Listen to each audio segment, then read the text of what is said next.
ಉತ್ತರ ಕರ್ನಾಟಕದಲ್ಲಿ ಅದು ಕೂಡ ಪ್ರಭಾವಿ ಅನಿಸ್ಕೊಂಡವರು ಒಂದು ಸಮುದಾಯವನ್ನ ಪ್ರತಿನಿಧಿಸುವ ಪ್ರಬಲ ನಾಯಕನಿಗೆ ನೀವು ಸವಾಲ್ ಹಾಕ್ತೀರಿ ತೊಡೆ ತಟ್ಟಿ ಅಂದ್ರೆ ಅವರೇ ಕಾರಣರಾದ ಹೋದ್ರ ನಿಮಗೆ ಸಚಿವ ಸ್ಥಾನ ಮಿಸ್ ಆಗೋದಕ್ಕೆ. ವಿಜಯಪುರ ಜಿಲ್ಲೆಯ ಕೈ ಶಾಸಕರ ಮಧ್ಯೆ ಜೋರಾಗ್ತಾ ಇದೆ ಟಾಕ್. ಸಚಿವ ಎಂಬಿ ಪಾಟೀಲ್ ವಿರುದ್ಧ ತೊಡೆ ತಟ್ಟಿದ್ದಾರೆ ಸ್ವಜಿಲ್ಲೆ ಸ್ವಪಕ್ಷದವರೇ. ಎಂಬಿ ಪಾಟೀಲ್ ವಿರುದ್ಧ ಇಂಡಿ, ಮುದ್ದೇಬಿಹಾಳ, ಬಾಗೇವಾಡಿ ಶಾಸಕರು ಕೆಂಡ ಕಾರ್ತಿದ್ದಾರೆ.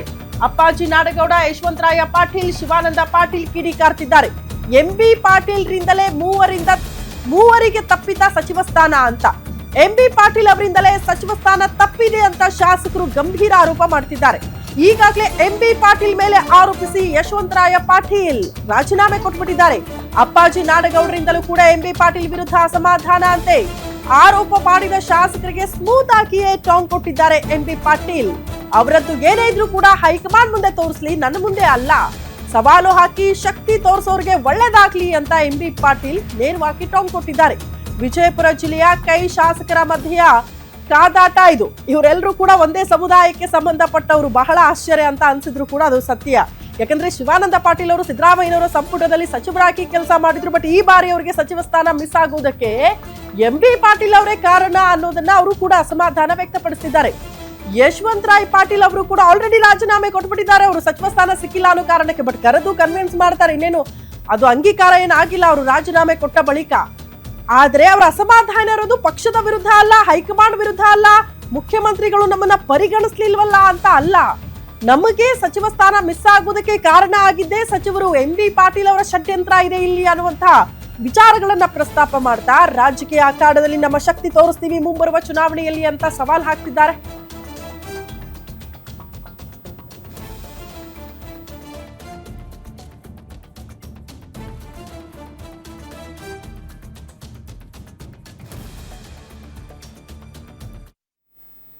ಓಕೆ, ಮೂವರು ಶಾಸಕರು ಒಬ್ಬ ಪ್ರಬಲ ಸಚಿವನ ವಿರುದ್ಧ ತಿರುಗಿ ಬೀಳೋದಕ್ಕೆ ಕಾರಣ ಏನು? ಸ್ವಜಿಲ್ಲೆಯವರೇ, ಸ್ವಪಕ್ಷದವರೇ ಇಷ್ಟು ಸಿಟ್ಟಾಗ್ತಾ ಇರೋದಕ್ಕೆ ಕಾರಣ ಏನು? ಸಚಿವ ಸ್ಥಾನ ಮಿಸ್ ಆಗೋದಕ್ಕೆ ಹಾಗಾದ್ರೆ ಎಂಬಿ ಪಾಟೀಲ್ ಅವರೇ ಷಡ್ಯಂತ್ರ ಮಾಡ್ಬಿಟ್ರ? ಏನ್ ಹೇಳಿದ್ದಾರೆ ಮೂವರು ಶಾಸಕರು? ಒಂದ್ಸಾರಿ ಕೇಳಿಸ್ಕೊಂಡ್ ಬರೋಣ. ಅವರವ್ರ ಸರ್ವೈವಲ್ಲಿಗೆ ರಾಜಕಾರಣ ಮಾಡ್ಬೋದು, ಆದರೆ ಅವರು ಮಾಡ್ತಕ್ಕಂಥ ರಾಜಕಾರಣ ಪಕ್ಷವನ್ನ ಅಶಕ್ತನಾಗಿ ಮಾಡಲಿಕ್ಕೆ ಪ್ರಯತ್ನ ಮಾಡ್ತಕ್ಕಂಥ ವ್ಯಕ್ತಿಯವರು. ಎಂದಿಗೂ ಜೀವನದಲ್ಲಿ ಕಾಂಗ್ರೆಸ್ ಪಕ್ಷಕ್ಕೆ ನಿಷ್ಠಾವಂತವಾಗಿ ಕೆಲಸ ಮಾಡಿದವರಲ್ಲ. ಉದಾಹರಣೆ ಕೊಡ್ತೀನಿ. ನನ್ನ ಚುನಾವಣೆಯಲ್ಲಿ ವಿರುದ್ಧ ಮಾಡಿದರು, ಯಾರ ಚುನಾವಣೆಯಲ್ಲಿ ಎಷ್ಟು ವಿರುದ್ಧ ಮಾಡಿದರು, ಏನಿದೆ ಇತಿಹಾಸ ಅವ್ರದ್ದು ತೆಗೆದು ಬೇಕಾದ್ರೆ ನಿಮ್ಮ ಮುಂದೆ ಇಡ್ತೀನಿ. ಆದರೆ ಇವತ್ತು ಪಕ್ಷ ಅವ್ರಿಗೆ ಇಷ್ಟೊಂದು ಮಹತ್ವ ಯಾಕೆ ಕೊಡ್ತಾ ಇದೆ ನನಗೆ ಗೊತ್ತಿಲ್ಲ. ಯಾವ ಕಾರಣಕ್ಕೆ ಮಹತ್ವ ಕೊಡ್ತಾ ಇದೆ ಅರ್ಥ ಆಗ್ತಾ ಇಲ್ಲ. ಅಂತ ವ್ಯಕ್ತಿಯಾಗಿ ಅವನೇನೋ ಸುಧಾರಣೆ ಆಗ್ತಾನೆ ಅನ್ನುವಂಥ ಭಾವನೆಯಲ್ಲಿ ನಾವು ಇದ್ದೀವಿ. ಆದರೆ ಅದು ಇವತ್ತಿಗೂ ಸುಧಾರಣೆ ಆಗ್ತಾ ಇಲ್ಲ. ಅದ್ರ ಬಗ್ಗೆ ಭಾಳ ಬೇಸರ ಇದೆ ನನಗೆ. ಅದು ನಿನ್ನಿದಲ್ಲ, ಅದು ಮೊದಲಿಂದ ಬಂದದ ನಮಗೆ ಅವರಿಗೆ. ಅದು ನಡೀದೆ, ಅದೇನು ಹೊಸದೇನಲ್ಲ. ಅದು ಅದ್ರ ಪಾರ್ಟಿ ಡಿಸಿಷನ್ ತೊಗೋಬೇಕಾಯ್ತಲ್ಲ. ಎಂ ಬಿ ಪಾಟೀಲ್ ಏನಾರು ಹೇಳಿ ಪಾರ್ಟಿ ನಾಯಕತ್ವ ವಿಚಾರ ಮಾಡಬೇಕಾಯ್ತಲ್ಲ, ಯಾರು ಏನು ಅನ್ನೋದನ್ನು.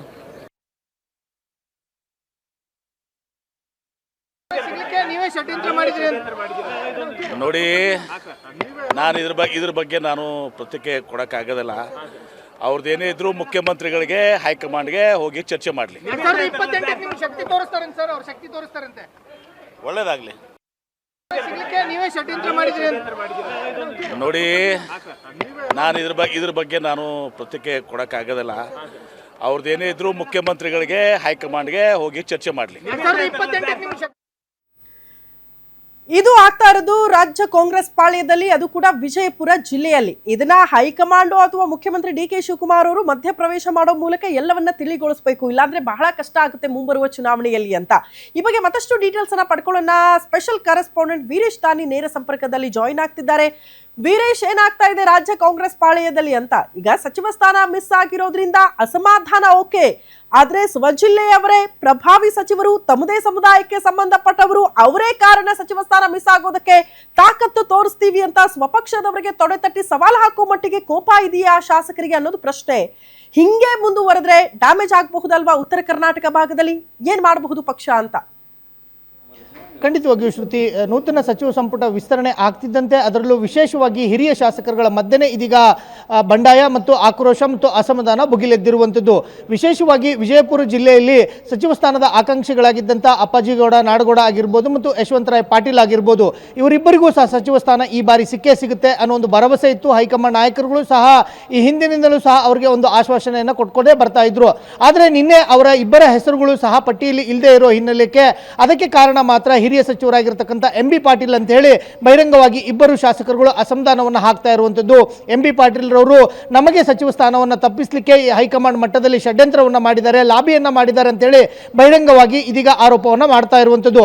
ಅದರ ಜೊತೆಗೂ ಸಹ ಈಗಾಗಲೇ ಎಂ ಬಿ ಪಾಟೀಲ್ ಅವರ ವಿರುದ್ಧವಾಗಿರ್ತಕ್ಕಂಥ ಅಸಮಾಧಾನ ಮತ್ತು ಆಕ್ರೋಶದಿಂದಲೇ ಈಗಾಗಲೇ ಯಶವಂತರಾಯ ಪಾಟೀಲ್ ಅವರು ರಾಜೀನಾಮೆಯನ್ನು ಕೊಟ್ಟಿರುವಂಥದ್ದು. ಇನ್ನೊಂದು ಕಡೆ ಅಪ್ಪಾಜಿ ನಾಡಗೌಡ ಪಾಟೀಲ್ ಅವರು ಸಹ ಈಗಾಗಲೇ ಎಂ ಬಿ ಪಾಟೀಲ್ ಅವರ ವಿರುದ್ಧ ಬಹಿರಂಗವಾಗಿ ಹೇಳಿಕೆ ಕೊಡೋದ್ರ ಜೊತೆಗೂ ಸಹ ಆಕ್ರೋಶವನ್ನು ಹೊರಹಾಕೋದ್ರ ಜೊತೆಗೆ ಹೈಕಮಾಂಡ್ ನಾಯಕರುಗಳಿಗೆ ನಾವು ಈ ಕುರಿತಂತೆ ಮಾಹಿತಿಯನ್ನು ಕೊಡ್ತೀವಿ ಅನ್ನೋ ಒಂದು ಮಾತುಗಳನ್ನು ಆಡೋದ್ರ ಜೊತೆಗೂ ಸಹ ಮುಂದಿನ 2028ರ ವಿಧಾನಸಭೆ ಚುನಾವಣೆಯಲ್ಲಿ ಎಂ ಬಿ ಪಾಟೀಲ್ ರವರಿಗೆ ನಮ್ಮ ಶಕ್ತಿಯನ್ನು ತೋರಿಸ್ತೀವಿ, ಎಂ ಬಿ ಪಾಟೀಲ್ ರವರು ಸುಧಾರಿಸ್ಕೋತಾರೆ, ನಮ್ಮ ಜೊತೆಗೆ ಚೆನ್ನಾಗಿರ್ತಾರೆ ಅನ್ನೋ ಒಂದು ಆಶ್ವಾಸನೆ ಇಟ್ಕೊಂಡಿದ್ವಿ, ಭರವಸೆಯನ್ನು ಇಟ್ಕೊಂಡಿದ್ವಿ. ಆದರೆ ಎಂ ಬಿ ಪಾಟೀಲ್ ಅವರು ಸ್ವಪಕ್ಷದವರಿಗೆ ಸ್ವಜಾತಿಯವರಿಗೇ ಸಚಿವ ಸ್ಥಾನ ತಪ್ಪಿಸಲಿಕ್ಕೋಸ್ಕರ ಷಡ್ಯಂತ್ರವನ್ನು ಮಾಡಿದ್ದಾರೆ. ಹೀಗಾಗಿ ಅವರಿಗೆ ನಮ್ಮ ಶಕ್ತಿ ಪ್ರದರ್ಶನ ಏನು ಅನ್ನೋದನ್ನು 2028ರ ಚುನಾವಣೆಯಲ್ಲಿ ತೋರಿಸ್ತೀವಿ ಅಂತ ಹೇಳಿ ಬಹಿರಂಗವಾಗಿ ಇದೀಗ ಎಚ್ಚರಿಕೆ ಮತ್ತು ಸವಾಲನ್ನು ಕೊಡ್ತಾ ಇರೋ ಹಿನ್ನೆಲೆಯಲ್ಲಿ ರಾಜ್ಯ ಕಾಂಗ್ರೆಸ್ನಲ್ಲಿ ಇದೀಗ ಪಾಟೀಲರ ಮಧ್ಯೆ ಫೈಟ್ ಶುರುವಾಗಿರೋದು ಸ್ಪಷ್ಟವಾಗಿ ಗೊತ್ತಾಗ್ತಾ ಇರುವಂಥದ್ದು. ಯಾಕಂತಂದರೆ ಅದರಲ್ಲೂ ವಿಶೇಷವಾಗಿ ಎಂ ಬಿ ಪಾಟೀಲ್ ಆಗಿರ್ಬೋದು, ಯಶವಂತರಾಯ ಪಾಟೀಲ್ ಆಗಿರ್ಬೋದು, ಅಪ್ಪಾಜಿ ನಾಡಗೌಡ ಆಗಿರ್ಬೋದು, ಕೇವಲ ಅವರ ಕ್ಷೇತ್ರಗಳಿಗೆ ಮಾತ್ರ ಸೀಮಿತರಾಗಿರ್ತಕ್ಕಂಥ ನಾಯಕರುಗಳೆಲ್ಲ